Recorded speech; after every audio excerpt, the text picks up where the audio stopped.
la Comisión de Levantamiento de Inmunidad Parlamentaria del Congreso de la República, a la cual me honro en presidir y contar con colegas probos y coherentes con la exigencia del país, viene fortaleciendo las capacidades de respuesta política y jurídica de sus integrantes, con la finalidad de estar preparados frente a futuras solicitudes de levantamiento de inmunidad.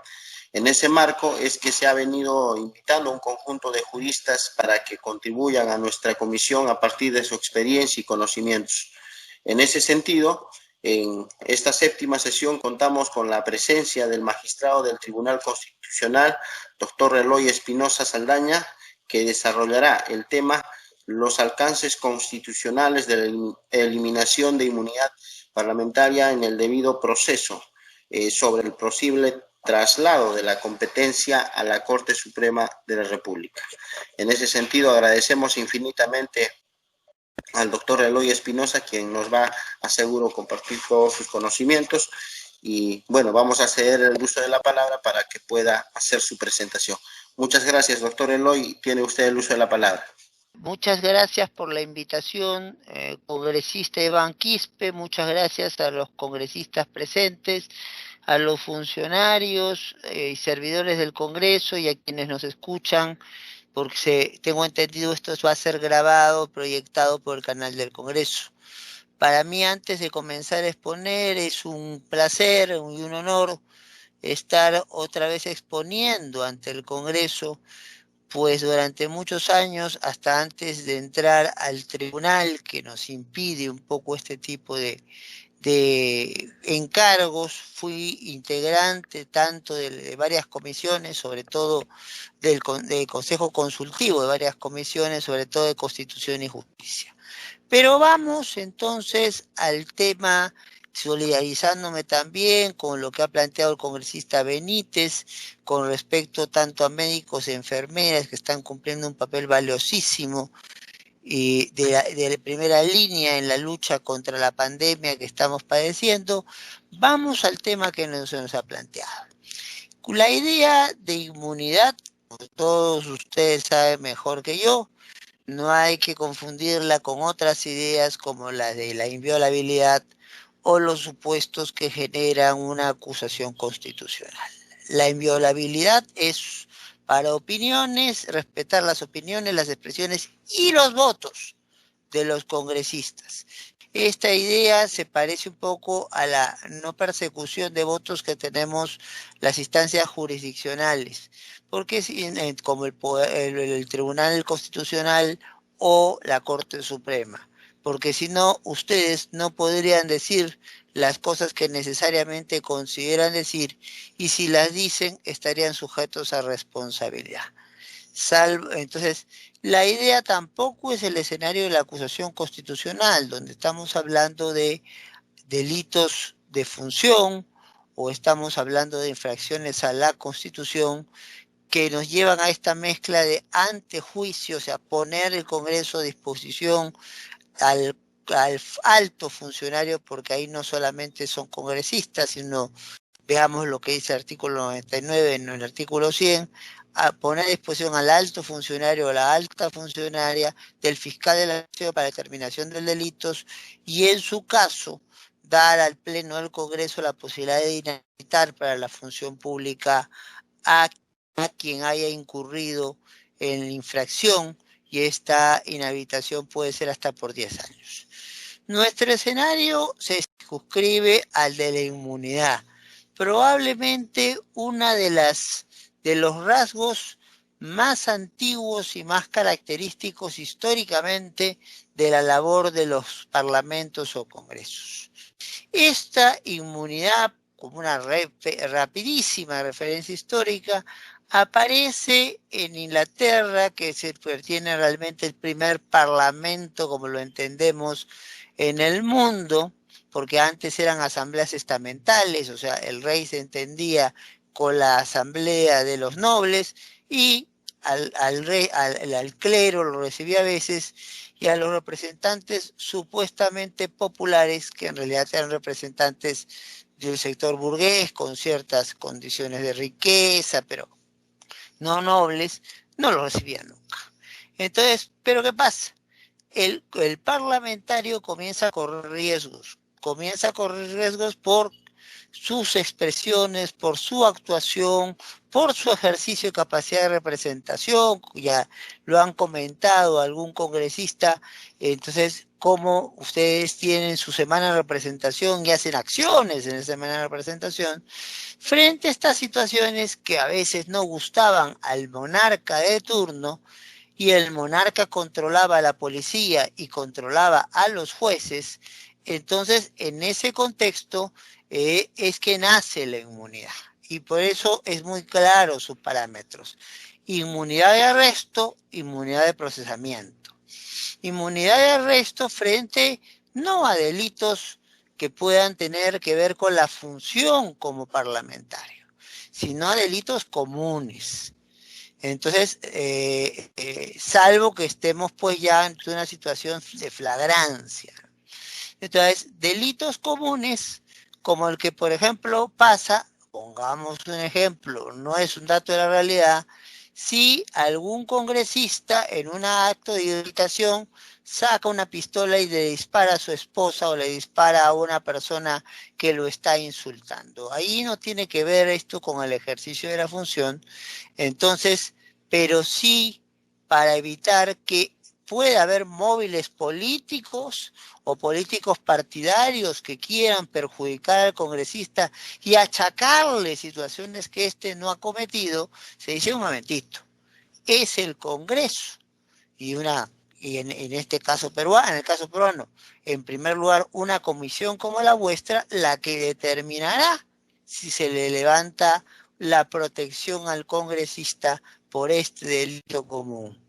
Estamos hablando allí de la inmunidad y la posibilidad de su levantamiento. Para delitos comunes, los delitos de función se toca por otro trámite parlamentario que es el de la acusación constitucional.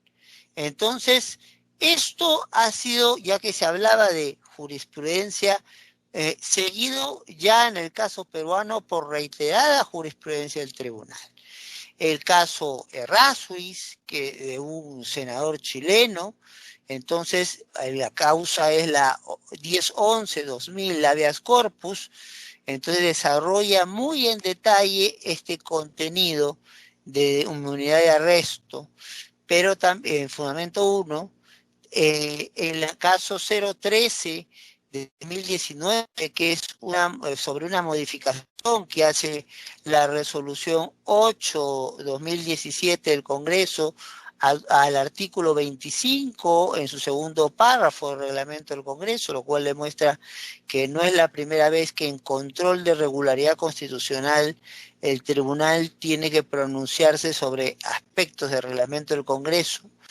Entonces, es la conocida sentencia Tineo Cabrera, entonces en su fundamento 38, que es, la sentencia 0056-2012, es la sentencia también sobre otra modificación del reglamento del Congreso, de los artículos 15 y 20D del reglamento del Congreso, la 026-2006 PI, en su fundamento 12, quienes se pronuncian sobre esto.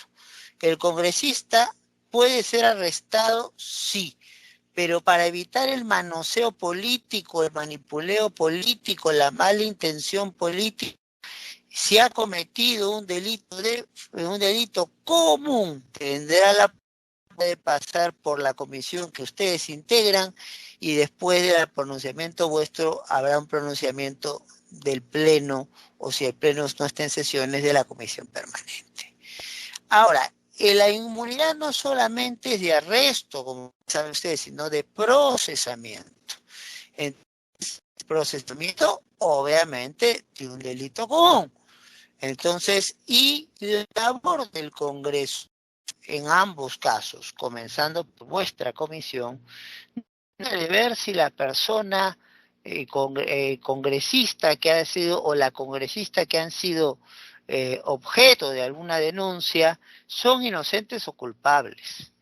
Eso lo determinará el Poder Judicial con el apoyo de la acusación que haga el Ministerio Público. Lo que corresponderá al Congreso es evaluar si hay móviles políticos, si hay intención de perjudicar políticamente al congresista o a la congresista que haya sido denunciada.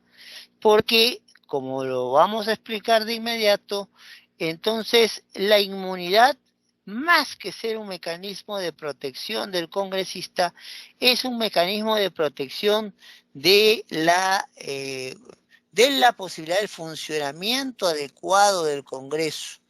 Entonces, cuando muchas veces, por ejemplo, como en el caso del Colegio de Abogados del Cusco y otros, el 006-2004 PI, entonces lo que se dice, yo renuncio a mi inmunidad, en realidad es un buen gesto del congresista o la congresista involucrada, pero la inmunidad es lo que llamamos en derecho un mecanismo de protección, una garantía institucional del funcionamiento del Congreso. O sea, lo que se busca con la inmunidad es no tanto proteger al congresista, sino proteger a que el Congreso no sea diezmado, no se saque del Congreso a congresistas que a ciertos sectores pueden resultar incómodos con móviles políticos perversos, sino lo que se busca es determinar que hay sospechas razonables para que se les pueda seguir un proceso o sospechas razonables para que se pueda arrestar a un congresista. Ya si el congresista es inocente o es culpable, es determinación de los órganos pertinentes. Luego hay también en la jurisprudencia fundamento 16 de este mismo caso que me he mencionado sobre la modificación de los artículos 20D del reglamento del Congreso, hay una determinación muy importante.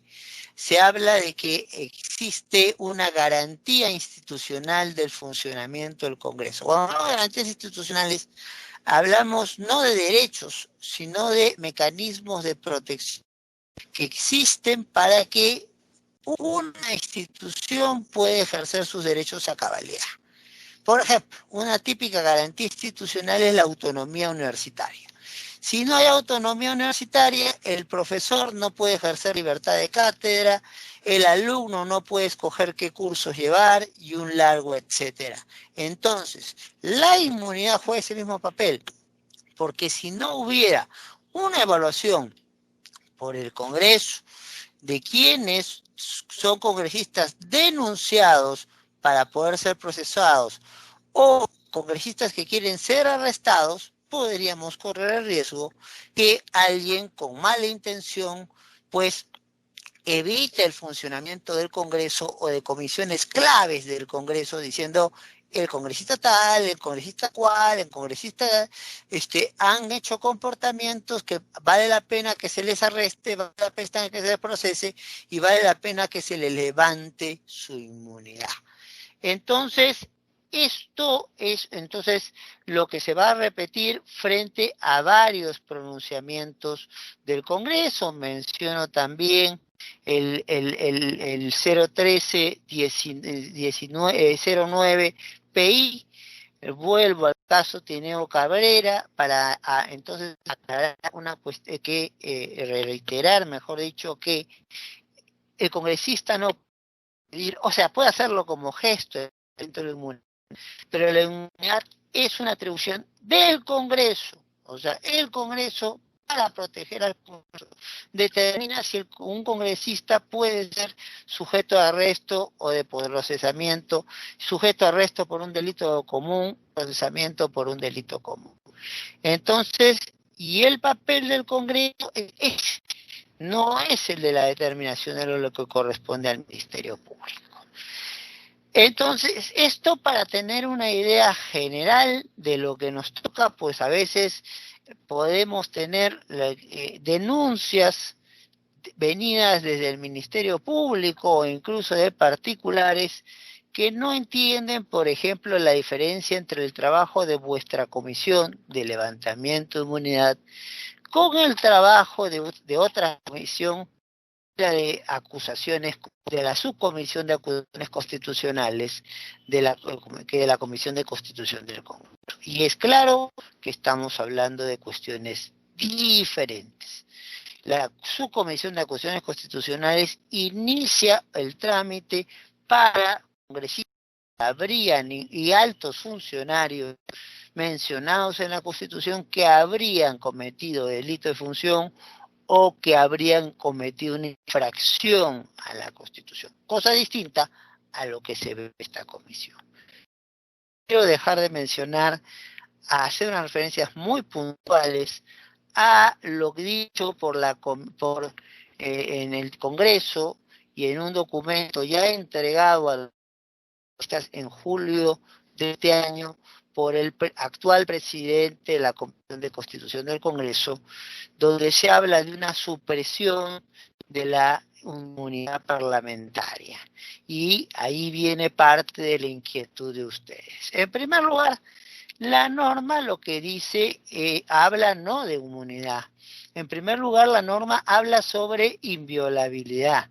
Entonces, porque está diciendo el congresista no es responsable por sus votos, por sus actuaciones, y un poco como que alarga la lista de temas en los cuales no podría haber procesamiento alguno al Congreso fuera del Congreso, y acaso si las expresiones del congresista entonces son muy fuera del lugar, lo que habría es el pedido de retiro de palabras, y si insiste en ello, usted lo sabe mejor que yo, el reglamento del Congreso podría ser aplicado y dar una sanción al congresista o a la congresista cuando confunde la libertad de expresión y de ideas con el insulto a alguna persona o algún grupo político en particular. Y luego la propuesta que firma el congresista Chejade habla del levantamiento de inmunidad. Entonces, y que la labor de levantamiento de inmunidad ya no correría a cargo del mismo Congreso, sino correría a cargo de la Corte Suprema. Con lo cual, ahí hay que aclarar dos cosas, y un poco por encima para no adelantar la opinión. La primera es que habla de un levantamiento de inmunidad, con lo cual no se está desapareciendo formalmente esta lógica de inmunidad de arresto y de procesamiento, pero tampoco la propuesta Chejade nos dice si esta va a sufrir algún recorte. Habla sí de los alcances de la inviolabilidad, pero no habla en ese texto de los alcances que se le daría a esta inmunidad. Habla que existiría una labor como la que ustedes hacen de levantamiento de inmunidad, pero la confía a la Corte Suprema. Y aquí dos detalles.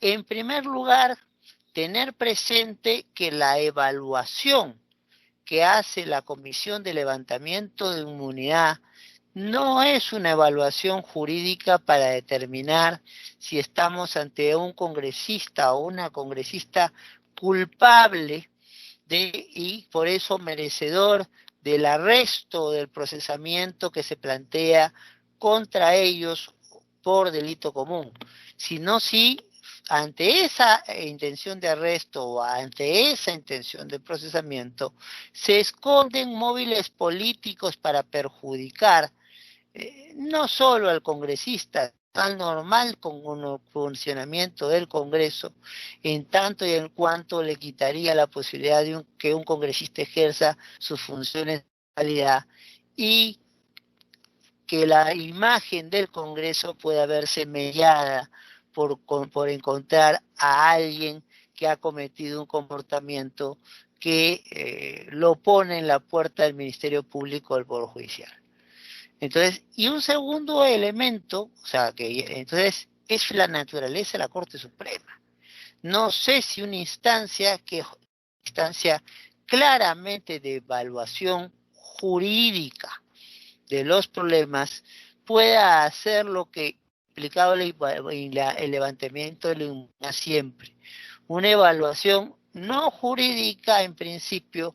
Ustedes no dicen si alguien le han hecho bien un proceso por peculado antes de ser congresista. Ustedes ven si hay móvil político en eso y en función a aquello levantan la inmunidad y ponen a disposición ese congresista de las autoridades correspondientes, sea el Ministerio Público si hay una acusación fiscal, sea el Poder Judicial si ya ha habido situación fiscal y el proceso por el delito está en funciones. Entonces, ¿hasta qué punto la Corte Suprema, que tiene por su naturaleza una competencia de evaluación política, es la instancia adecuada para hacer este trabajo? Yo entiendo que con eso se quiere asegurar la total imparcialidad del levantamiento de inmunidad, y no lo discuto. El tema es que esto sería una especie, de ponerse en práctica, sería una experiencia novedosa, porque en la mayoría de los países en los cuales todavía se mantiene esta lógica de inmunidad, sea de arresto o de procesamiento, quien hace la labor de levantar la inmunidad es una comisión del Congreso, como su caso en particular.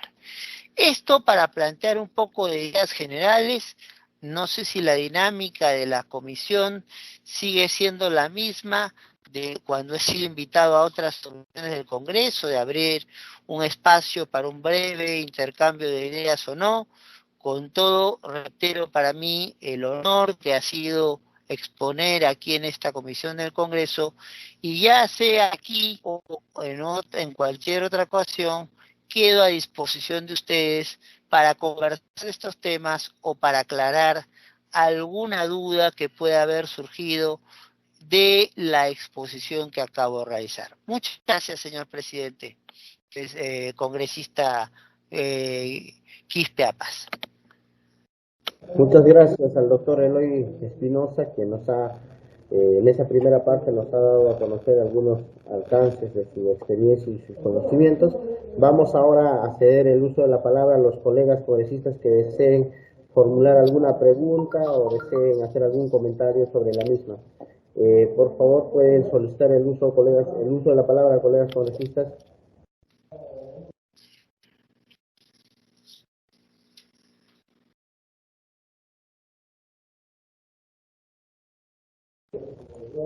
Bien, mientras los colegas congresistas van solicitando el uso de la palabra vía chat, vamos a, yo quería hacer algunas interrogantes, doctor Eloy, si me lo permite. Primero, nos encontramos en un sistema de controles y equilibrios cuya finalidad es velar por el principio de separación de poderes. ¿Usted opina que existe un espacio de vulnerabilidad para los magistrados del Tribunal Constitucional ante la eliminación de la protección que tienen los altos funcionarios del Estado que propone la reforma constitucional aprobada en primera votación en el mes de julio? Una segunda interrogante también es la siguiente, ¿no? Dado que el pedido de consulta a la Corte Interamericana de Derechos Humanos puede que se entienda como una protección especial al derecho de la independencia judicial, ¿considera que el presidente de la República puede solicitar una opinión consultiva a la Corte Interamericana de Derechos Humanos sobre el proyecto de reforma constitucional referido a la inmunidad parlamentaria, el antejuicio de varios funcionarios? El Congreso está obligado a acatar la opinión consultiva de la Corte Interamericana de Derechos Humanos. Y una tercera interrogante también es, ¿está de acuerdo con las expresiones vertidas por la presidenta del Tribunal Constitucional, doctora María Elena Ledesma, quien al parecer ha manifestado que el debate y votación de las leyes que emite el Congreso de la República debe darse en un horario que permita a la población que escuche el debate, ¿no? Como cuarta pregunta, es en relación al principio de deliberación que debe acompañar a las propuestas de modificación normativa y a la toma de decisiones en el Congreso. ¿Usted cree que el déficit en relación a dicho principio se debe a la existencia de un Congreso unicameral? Bueno, son algunas de las interrogantes que quería expresarle, doctor. ¿Algún otro colega congresista que desea hacer el uso de la palabra? Bien, en todo caso vamos a ceder el uso de la palabra al doctor Eloy para que pueda hacer su respuesta o comentarios a las preguntas formuladas. Muchas gracias, señor congresista presidente. Yo en realidad he de felicitarlo por la calidad de las preguntas hechas. Vamos a tratar de contestarlas todas a cabalidad. En primer lugar, nosotros los magistrados del Tribunal Constitucional no tenemos lo que usted se entiende propiamente como comunidad. Lo que tenemos es algo parecido a la inviolabilidad por efecto de los votos que tienen ustedes. ¿Por qué? Porque si un juez constitucional, yo le pongo mi caso, en el tiempo que llevo en el tribunal he resuelto casi 60.000 casos. Entonces yo resuelvo un promedio de 200 casos al mes. Bueno, soy el magistrado que más ha resuelto casos en este grupo de magistrados. Mis colegas tienen alrededor de unos 40 y tantos mil casos resueltos. Ya, pero pongámonos en esa situación. En 40 y tantos mil casos resueltos, sin duda, hay muchas cosas que uno puede decir que son opinables. Entonces, indudablemente en un proceso hay pues dos partes, o por lo menos dos partes, y hay una que gana y una que pierde. Entonces, si no tuviéramos esta institución parecida a la inviolabilidad de los votos que tienen ustedes, entonces de esos casi 60.000 procesos que he tenido, más de 40.000 procesos que tienen mis colegas, significaría que el riesgo de que el que pierde inicie una denuncia y yo tenga que estar más en tribunales defendiéndome de las denuncias que haciendo mi trabajo.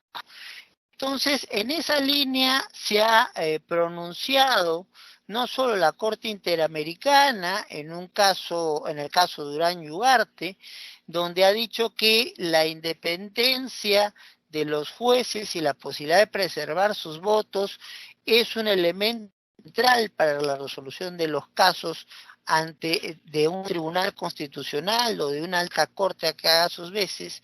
Se ha pronunciado también el relator por la independencia judicial de Naciones Unidas. Así como ustedes necesitan una protección por las ideas, opiniones y votos que presten, nosotros, que somos básicamente un órgano decisor de conflictos, también debiéramos tener una protección para que no se ponga en riesgo, en algún caso, nuestra independencia, en algún otro caso, nuestra imparcialidad por eventuales presiones. Yo te denuncio si es que no dices lo que yo quiero, y lo más importante, la posibilidad de hacer el trabajo que nos corresponde hacer y no estar distraídos pues yendo directamente o estando detrás del procurador institucional para que nos cuente qué denuncias se están haciendo contra nosotros. Con respecto a lo de la Corte Interamericana, la Corte Interamericana tiene dos maneras de pronunciarse. Una que es lo que se llama la competencia contenciosa, o sea, que es el inicio de un pleito sobre una situación concreta, y ojo, que no lo puede plantear cualquier persona, lo tiene que plantear la Comisión Interamericana y lo tiene que plantear algún otro estado. Normalmente quien plantea los casos no es un estado contra otro, sino la Comisión recoge denuncias sobre casos concretos y sobre eso se pronuncia la Corte. Pero la Corte también se ha pronunciado en otra manera, que es las llamadas opiniones consultivas, que, valgan verdades, el nombre se presta a confusión, porque no es una consulta a la cual yo escucho y si me gusta la cumplo y si no me gusta no la cumplo. Lo que en realidad hace la opinión consultiva es un pronunciamiento en abstracto sobre situaciones que podrían perjudicar el cumplimiento del Pacto de San José de Costa Rica o Convención Americana de Derechos Humanos. Me explico, y esto con un caso peruano. Cuando en la Constitución de 1993, además de lo que planteaba la Constitución del 79, entonces que era solamente hay posibilidad de pena de muerte por traición a la patria en casos de guerra exterior, añade en el artículo 140 de la Constitución, entonces la referencia a terrorismo. Entonces, ¿qué es lo que pasa? Nosotros al firmar la convención hemos habilitado las competencias de la Corte y la Corte ya dijo frente a la pena de muerte que la pena de muerte no se puede aplicar en cualquier caso. La pena de muerte no se puede aplicar a mujeres embarazadas, a personas menores de 17 años, a personas mayores de 70 años y un elemento adicional, el elemento de progresividad. Entonces, si un país al momento que firmó la convención y el protocolo de actuación que permite la actuación de la Corte, entonces solo tenía una causal de pena de muerte, o mantiene esa causal o la quita, pero no puede aumentar una segunda, una tercera, una cuarta, salvo que haga lo que se llama la denuncia del tratado llamado Corte Interamericana. Y una denuncia tiene un procedimiento, o sea, si yo ya no quiero ser parte de la Corte, que la Corte no resuelva lo que yo resuelvo, entonces tengo que iniciar un trámite que por lo menos dura un año y recién después de la salida de la Corte, como ha pasado con Venezuela, o de manera informal, como pasa con, más bien informal, como ha pasado con Trinidad y Tobago de manera formal, es que podré dejar de aplicar los mandatos o los pronunciamientos de la Corte. Entonces, sí hay opiniones que se llaman consultivas, pero porque se hacen consultas en abstracto, o sea, la consulta sería, ¿qué pasaría si un país quisiera quitar su inmunidad o quisiera quitar cualquier mecanismo que hace una protección especial a sus altos funcionarios? Esto para incluir en la segunda parte, no solamente, porque su pregunta lo hace, a la inmunidad, sino también a la acusación constitucional, sea en sede de antejuicio o de juicio político. Entonces la Corte va a contestar en abstracto esto. La Corte va a decir no si le gusta o no le gusta la inmunidad, no si le gusta o no le gusta la acusación constitucional, sino si el quitar estas instituciones está de acuerdo con lo que se establece en la Convención. Y sobre todo en el Pacto de San José, Costa Rica, como lo llamamos normalmente, y sobre todo en los artículos que se refieren al debido proceso en este pacto, que son los artículos 8 y 25. Entonces, que son los que, entonces, el análisis de la Corte no es un análisis de calidad o de oportunidad, como el que puede hacer el Congreso, no es un análisis político como el que puede hacer el Congreso, es un análisis más parecido al que hacemos nosotros, un análisis jurisdiccional. Entonces ellos, en vez de aplicar la Constitución como hacemos nosotros, ellos aplican la Convención y la discusión será si está dentro de los parámetros de la Convención para ellos retirar la inmunidad o retirar la acusación constitucional. ¿Quién presenta una opinión consultiva que es obligatorio su pronunciamiento a pesar del nombre? No solo para quienes lo plantean, sino para todo el sistema interamericano, en realidad que es un sistema más latinoamericano, porque Estados Unidos está solamente a medias, pero que sí obliga a todos los países de Latinoamérica, entre ellos el Perú. Entonces ¿quién puede plantear es el Estado, uno de los estados que ha suscrito la convención, y el Perú lo ha hecho, o la Comisión Interamericana, que es una institución cuyo trabajo ustedes muy bien conocen, que es de receptar denuncias, hacer recomendaciones y en algunos casos jugar un poco el papel de fiscal ante la Corte. Entonces, me parece que el caso es muy grave, dice la comisión, y lo lleva a la Corte, que la Corte sí es un tribunal para que la Corte tribunal emita sentencia. Entonces, ¿podría plantearse una opinión consultiva sobre estos temas? Sin duda.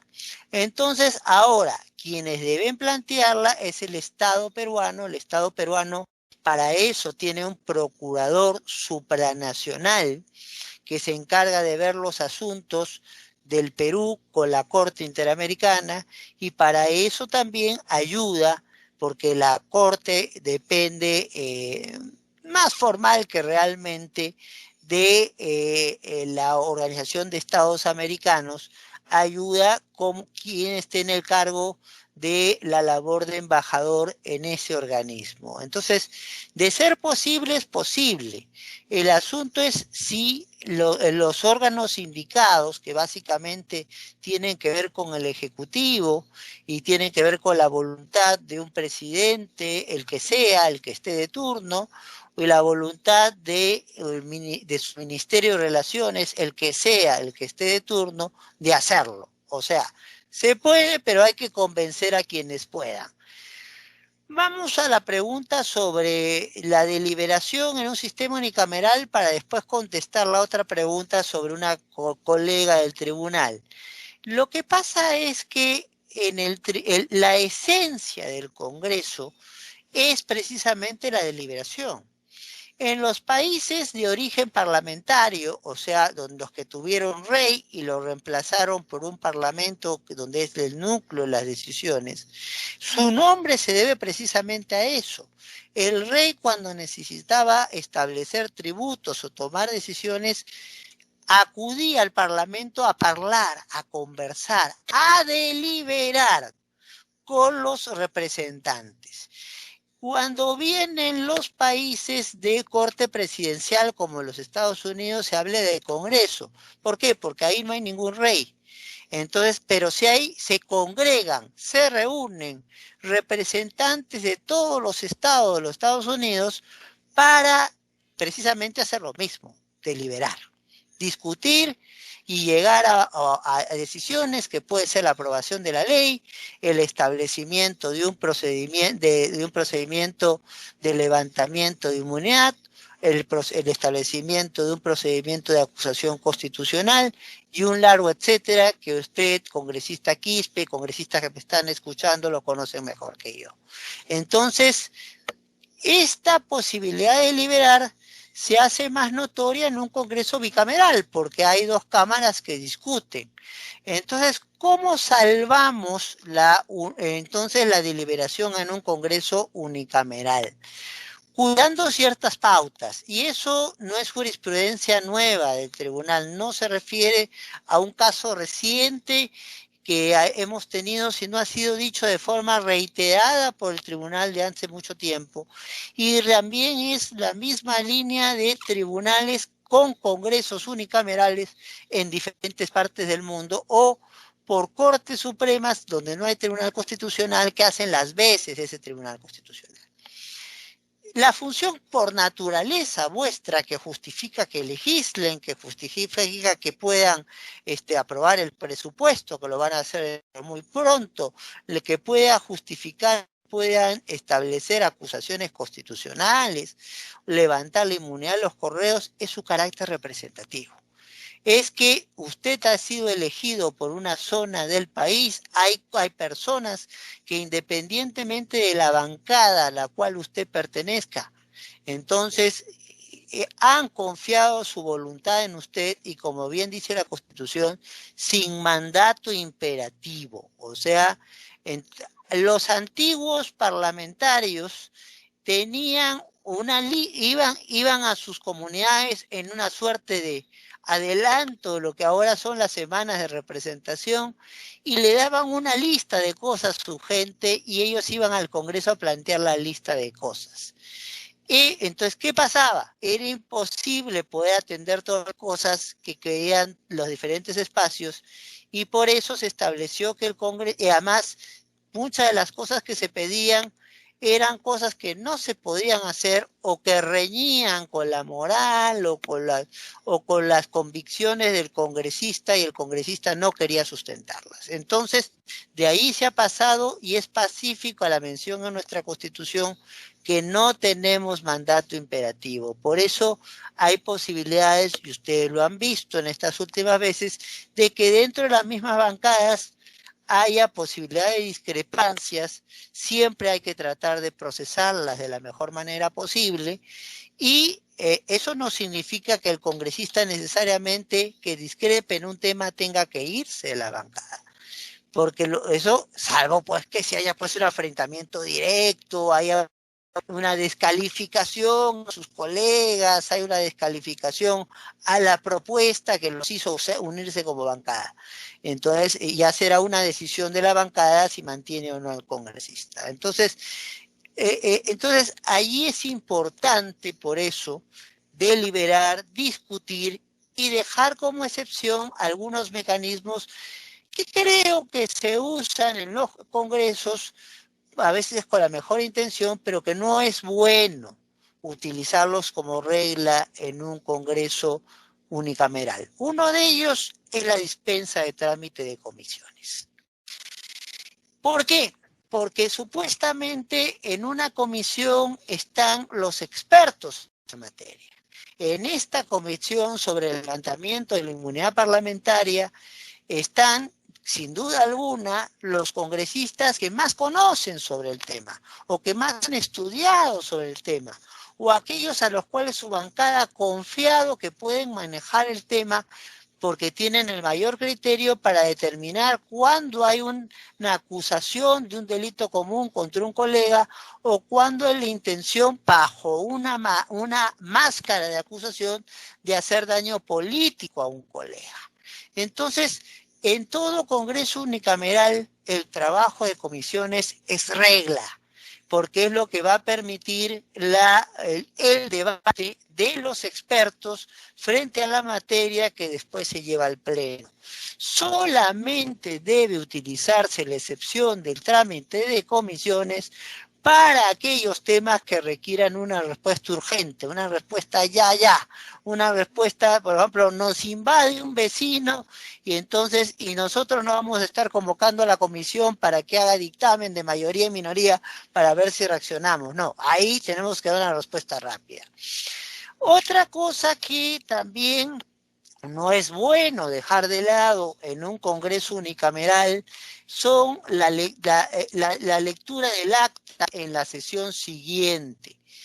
¿Por qué? Porque a veces con la lectura del acta el Congreso algún congresista puede detectar alguna situación que se nos escapó y que de repente o está mal redactada por quien ha tomado nota o la redacción que dio responde al debate, pero fuera del debate puede malinterpretarse.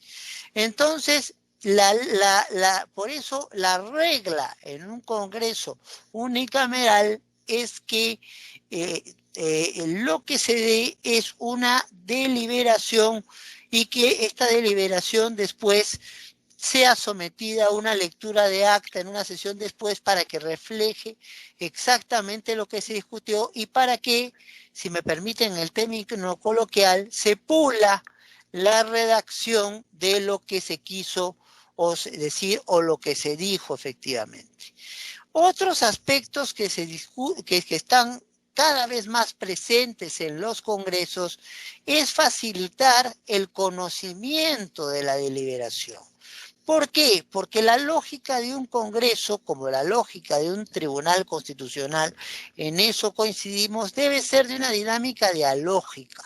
No solo deben participar los representantes o los magistrados, sino debemos tener la posibilidad de recabar todas las opiniones de todos los involucrados en una materia para así poder tener el escenario completo y enriquecer nuestras posturas.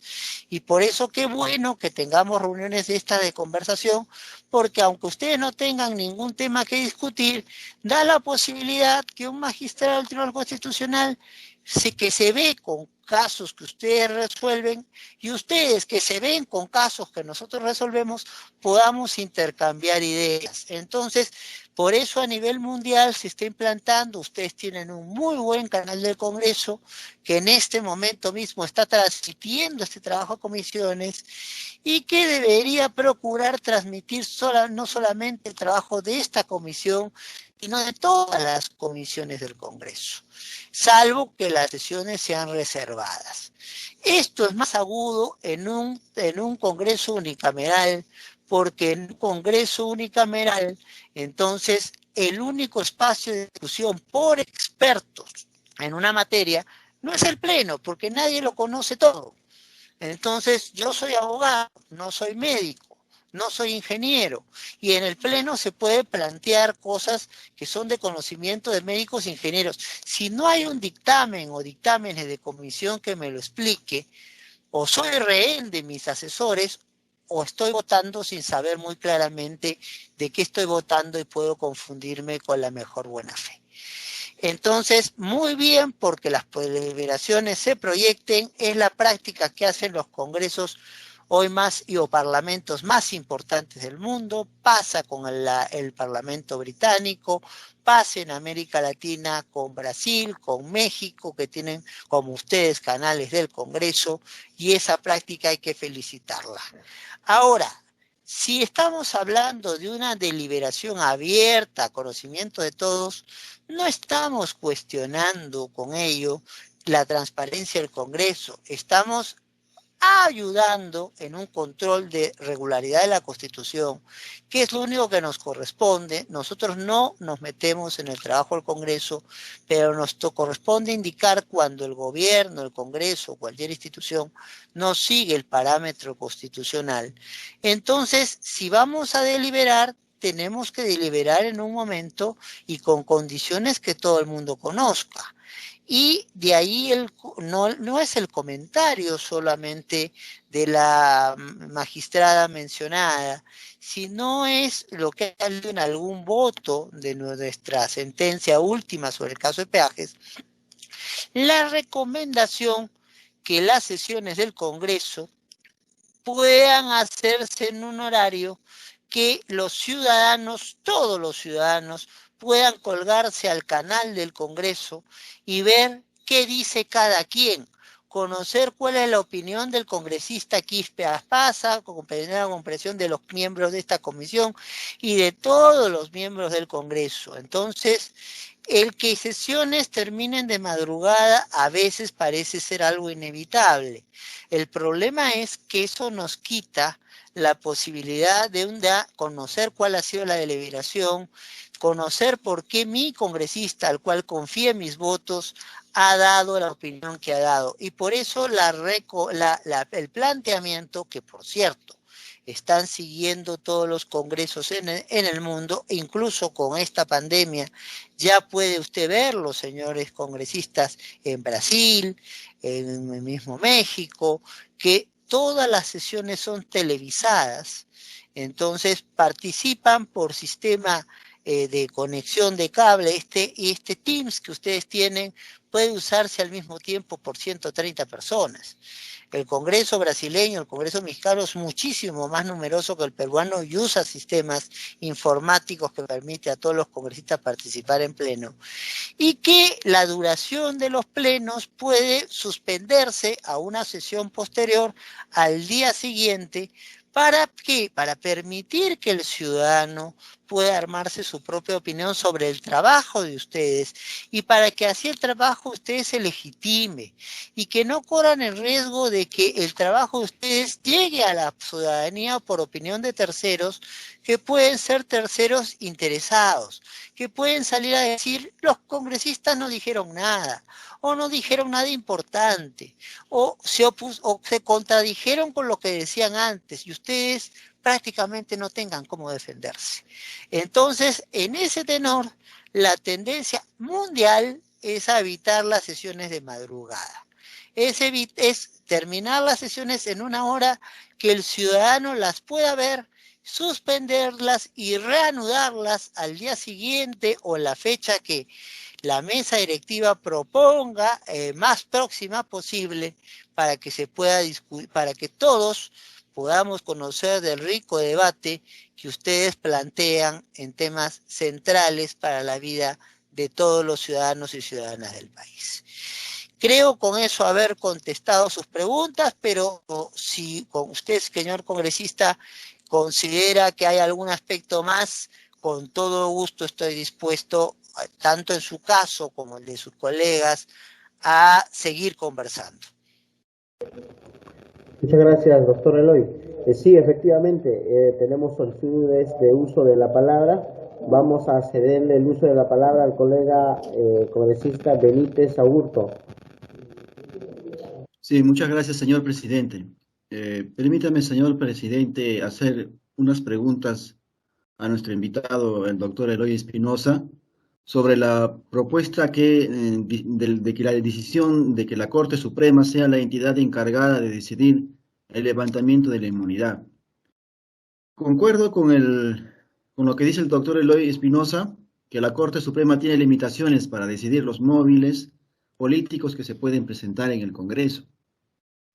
Además, quisiera, señor presidente, a través suyo, nuestro invitado nos pueda ilustrar el comportamiento del Poder Judicial en la historia sobre la defensa de la constitucionalidad y que nos ilustre también por qué nació el Tribunal Constitucional en el escenario que la Suprema y su poca defensa de la constitucionalidad. Todo ello es importante evaluar para una decisión que se pueda tomar en el Congreso. Y creo que sin criticar al Poder Judicial hemos visto, por ejemplo, que ha perdido sus atribuciones del juicio de residencia en la historia en el siglo XIX, y que recién en los inicios del siglo XX hubo un pronunciamiento de defensa de la Constitución con el caso Luis Pardo. Estos asuntos serían de importancia para la ilustración a nuestra comisión, básicamente en el nivel histórico, señor presidente. Esas serían mis preguntas a nuestro invitado. Muchas gracias. Vamos a ceder también el uso de la palabra al congresista Pantoja Calvo. Gracias, presidente.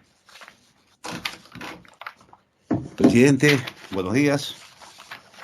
Saludar la presencia del magistrado del Tribunal Constitucional, doctor Eloy Espinosa. Por su intermedio, presidente, realizar la siguiente pregunta. Doctor Espinosa, el 5 de julio, este Congreso aprobó en primera votación la ley de reforma constitucional que busca modificar diversos artículos respecto a la inmunidad y al antejuicio político, que ha recibido loas, críticas, etcétera, de diferentes frentes. Usted, como magistrado del Tribunal Constitucional, ¿qué alternativas de solución propondría? ¿Le parece acertada que la competencia recaiga, conforme ha referido un colega, a la Corte Suprema, o que pase a un ente autónomo como la Junta Nacional de Justicia, o incluso al mismo Tribunal Constitucional? Asimismo, señor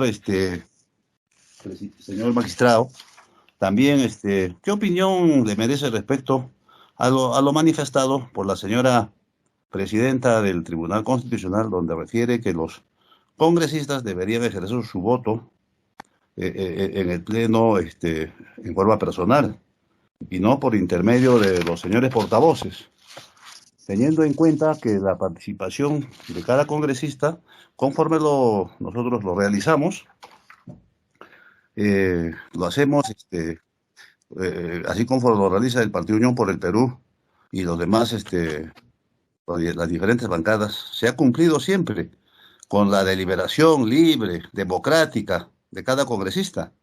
En ese entender, por la dada el tema de la pandemia y por un tema de eficiencia y simplificación, ¿no? Se ha delegado a los señores portavoces. Eso está claro, porque nosotros estamos cumpliendo y lógicamente, pues, como le refiero, para hacerlo en forma más, más clara, ¿no es cierto? Más simplificada, mejor dicho, ese tema. Eso es la pregunta en concreto, señor magistrado. Muchas gracias, señor presidente. Vamos también a ceder el uso de la palabra al colega Rubio Gariza. Señor presidente, muy buenos días, y colegas parlamentarios, buenos días, y invitado, doctor, muy buenos días. Actualmente en la inmunidad parlamentaria pues impide que un congresista, como lo acaba de explicar el doctor, sea procesado por arresto o haber cometido delitos comunes o delitos de función antes de ser congresista. Quisiera saber cuál es su opinión así de manera objetiva sobre la eliminación de la inmunidad parlamentaria y qué consecuencias jurídicas se presentarían si los congresistas solo contáramos con la prerrogativa del antijuicio político en lugar de la inmunidad parlamentaria. Y también al doctor le preguntaría una segunda pregunta: ¿qué sugerencia daría para mejorar el procedimiento de levantamiento de la inmunidad parlamentaria? Y la tercera pregunta, tocando el tema de Colombia, donde los parlamentarios no cuentan con la inmunidad parlamentaria, pero sus procesos son vistos de manera exclusiva por la Corte Suprema de Justicia y no por juzgados o salas. En nuestro país la Corte Suprema levantará la inmunidad parlamentaria y también se hiciera cargo del proceso. ¿Considera usted que ello implicaría ser juez y parte al mismo tiempo? ¿Ese sería el problema? ¿Y qué garantías de imparcialidad se podría tener? Porque sabemos hay muchas presiones políticas en los jueces supremos por los temas o casos que ha habido últimamente. Eso es todo, señor presidente. Gracias. Muchas gracias al colega Rubio Gariza. Bien, vamos ahora a cederle el uso de la palabra al doctor Eloy Espinosa para que pueda absorber las interrogantes de los colegas congresistas. Adelante, doctor. Muchas gracias, señor presidente. En realidad son muy interesantes todas las preguntas que se han formulado.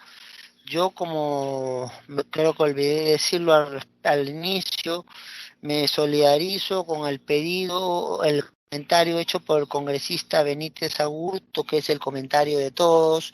Nuestro agradecimiento a las enfermeras, enfermeros y policías que han estado de aniversario, pero independientemente de ese aniversario, lo que hay que agradecer es que son parte de la primera línea de la protección de todos nosotros frente a esta terrible pandemia a la cual estamos haciendo frente.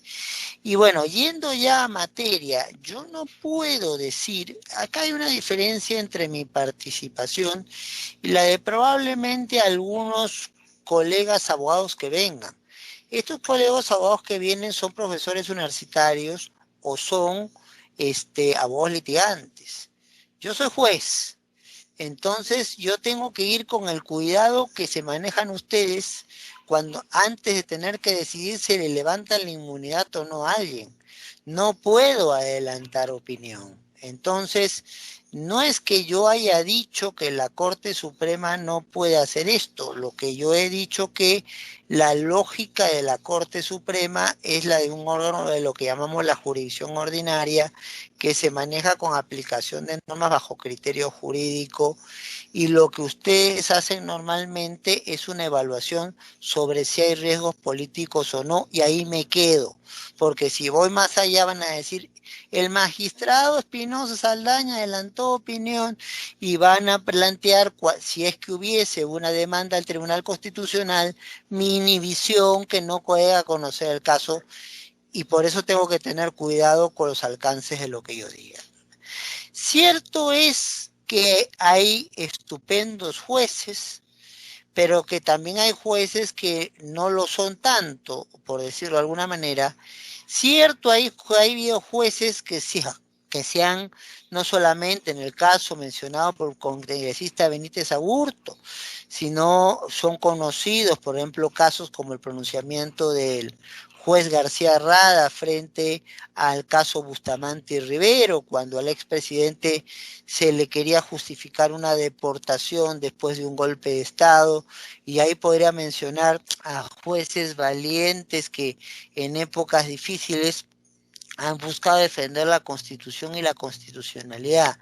Pero en líneas generales, los jueces en el Perú, o reconocer a jueces que antes que incluso la Constitución lo menciona en el artículo 200, ya ejercían control a medidas tomadas durante estado de emergencia, aplicando precisamente dos opiniones consultivas de la Corte Interamericana, que nos obligan como Estado peruano, lo 8 y la 9. O sea, ha habido buenos jueces en la defensa de la Constitución, pero en líneas generales se acusó en el debate de 1978 que entonces la mayoría de los jueces, porque eran presionados para ser cambiados, porque eran destituidos, porque entonces o eran transferidos a localidades que no eran los que ellos querían,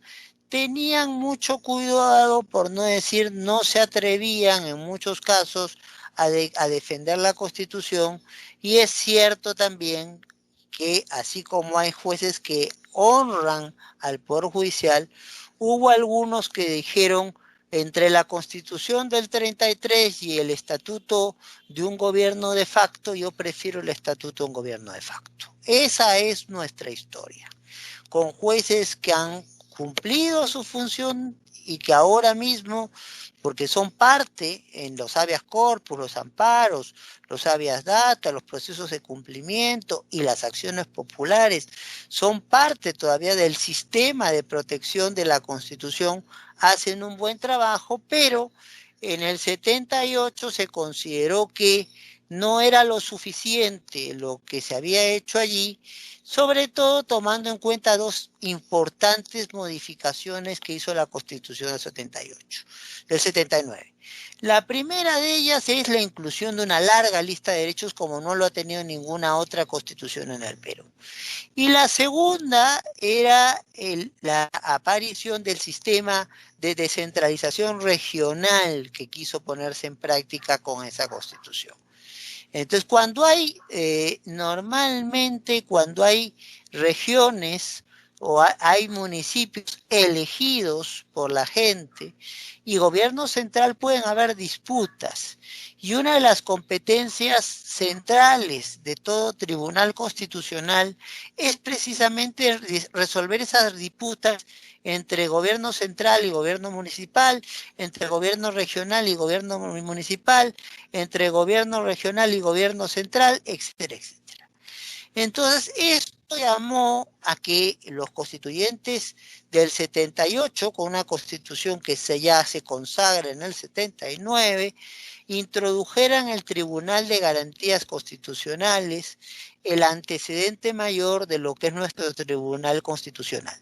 Al parecer, los constituyentes del 93 consideraron que era necesario tener una institución fuera del Poder Judicial que compusiera los conflictos entre los diferentes niveles de gobierno, que resolviera en última instancia los mecanismos de protección de derechos, el habeas corpus, el amparo, el habeas data, el proceso de cumplimiento, y que hubiera un mecanismo que compusiera, entonces, que viera los problemas de debate en abstracto y no en una aplicación concreta de alguna ley o de alguna norma con rango de ley que se hubiera aprobado, tanto porque hubiese defectos en su configuración, los que se llaman inconstitucionalidad de forma, o como si hubiera problemas con su contenido y objeto, que es lo que normalmente se llama la inconstitucionalidad de fondo. Entonces, eso es lo que hace aparecer a los tribunales constitucionales en el Perú.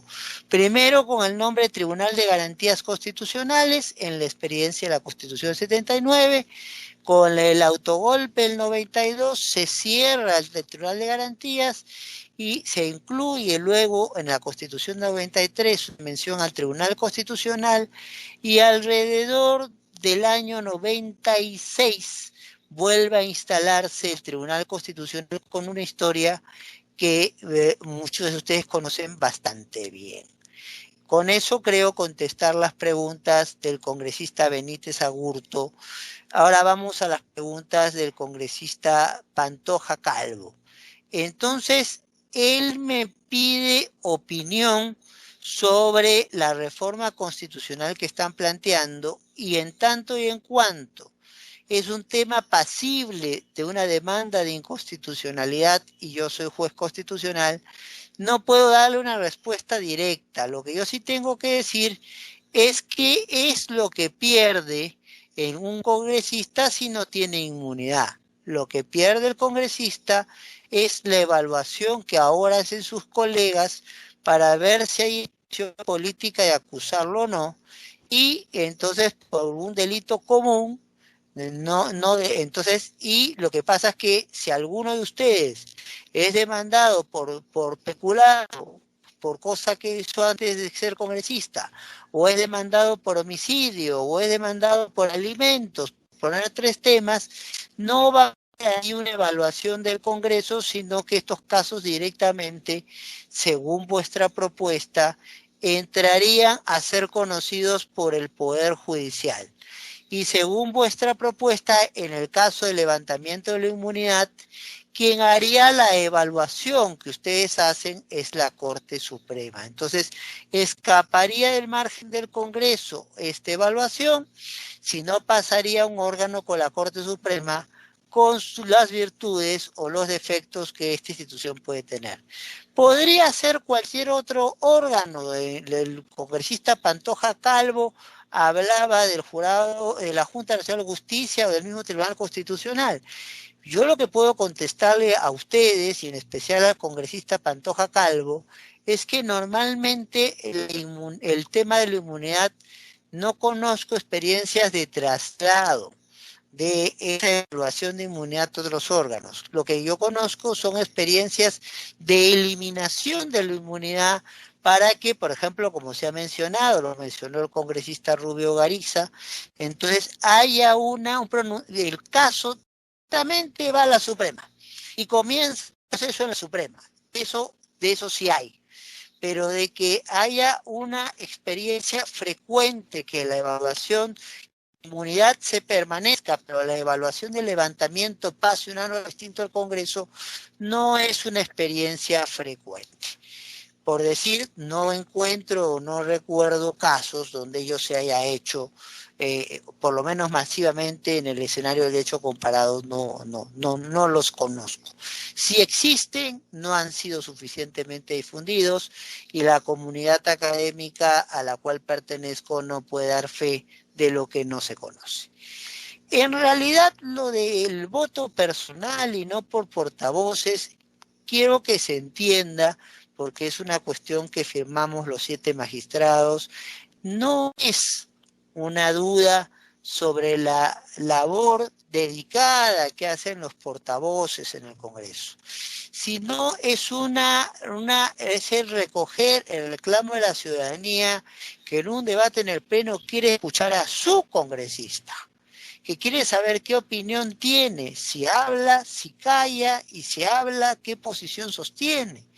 Recordemos además, y lo hemos visto con la narración de votos de los portavoces, que muchas veces hay bancadas que no votan de manera uniforme. Hay quienes votan dentro de una bancada a favor y otros votan en contra. Entonces, ese debate ese debate no debiera darse de manera interna, sino debiera ser conocido también por la comunidad.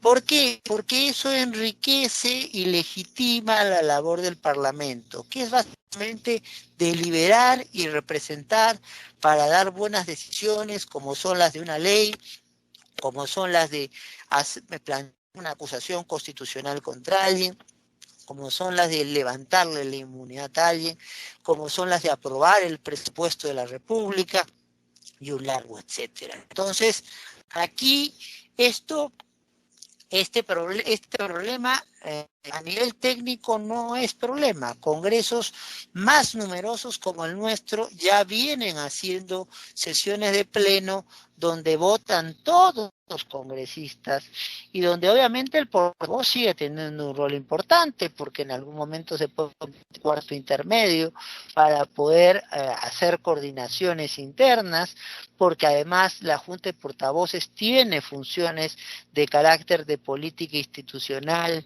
dentro del Congreso y de administrativa, comparte con la mesa directiva. O sea, ustedes lo saben bien, no se discute un tema en una sesión, entonces en principio, si es que no ha sido aprobado dentro de la lista de los temas que se discuten en la Junta de Portavoces. Entonces, pero no carguemos a la Junta de Portavoces de funciones que en principio no le han sido dadas. Y además no creemos en la gente que es muy susceptible, no solo con ustedes, sino con nosotros, con todo el que tiene algún cargo o autoridad, de pensar que no se está discutiendo suficientemente lo que se está discutiendo. Por eso nosotros hemos optado en el tribunal, copiando también a otros tribunales del mundo, en hacer sesiones de debate abierto. Entonces, que todo el mundo esté. Entonces, en este caso, en último, hemos coincidido todos. Pero, por ejemplo, en el caso donde se discutía la constitucionalidad de la ley que involucraba a las peleas de gallos, a las corridas de toros y a las peleas de toros, abierto. Entonces, hay gente que le podrá gustar o no mi posición y la respaldará, y hay gente que no. Pero nadie podrá decir que no supe lo que dije o lo que dejé de decir. Y eso con mayor razón en ustedes, que son representantes de los diferentes puntos del país, y lo cual genera una preocupación mayor por saber cómo es que ha pensado o cómo es que ha actuado su congresista. Voy a lo que planteaba el congresista Rubio Gariza, si es que se me permite. Entonces, en realidad, los delitos de función ven por el tema de la acusación constitucional. Eso es no es materia del tema que se me planteó aquí discutir. Entonces, allí hay que manejarse con especial cuidado, porque no todo delito es delito de función, y sobre todo tenemos una comprensión muy abierta de una infracción a la Constitución, y esto, si no se maneja con cuidado, puede llevar no solo a que a una persona sea en la práctica puesto entonces bajo un ministerio público y el Poder Judicial, sino sobre todo al riesgo más grande, al de la inhabilitación por hasta 10 años de la función pública. ¿Y qué pasa si aquí el calor del debate nos hizo tomar una decisión apresurada?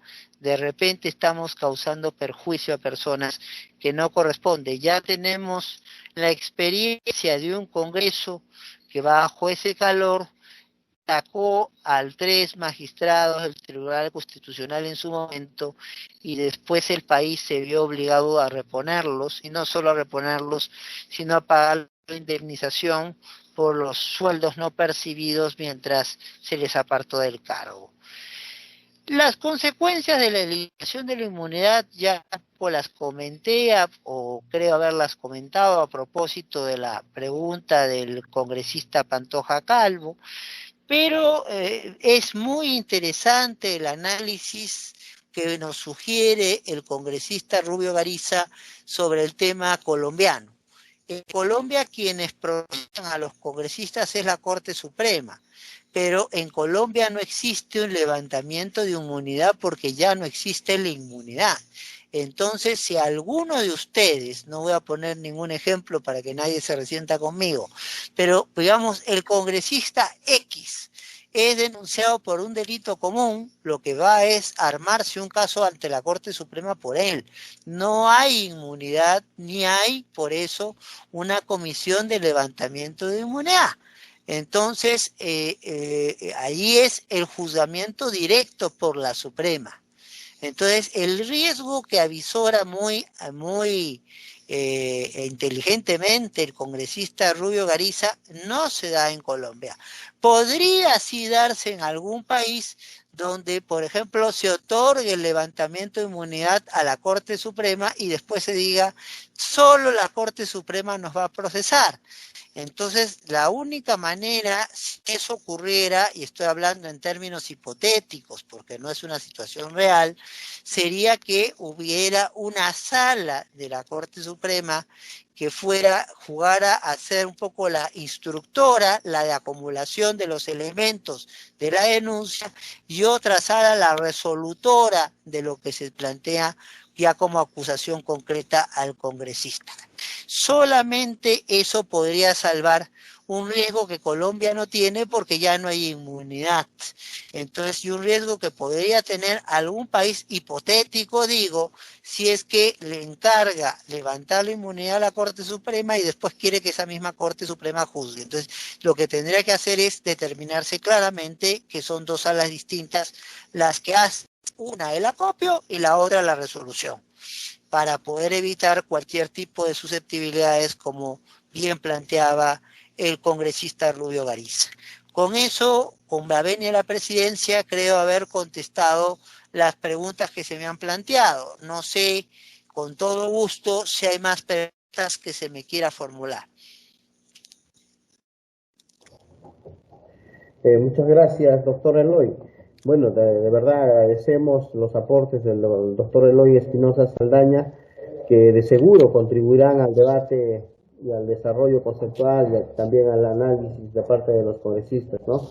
De verdad estamos muy agradecidos por haber aceptado nuestra invitación y bueno, no habiendo ya más solicitudes de uso de la palabra, vamos a concluir esta parte, agradeciéndole siempre una vez más al doctor Eloy Espinosa, y puede abandonar la sala cuando usted lo crea conveniente. De verdad, muchas gracias, doctor. Esperamos contar con su presencia en una próxima oportunidad.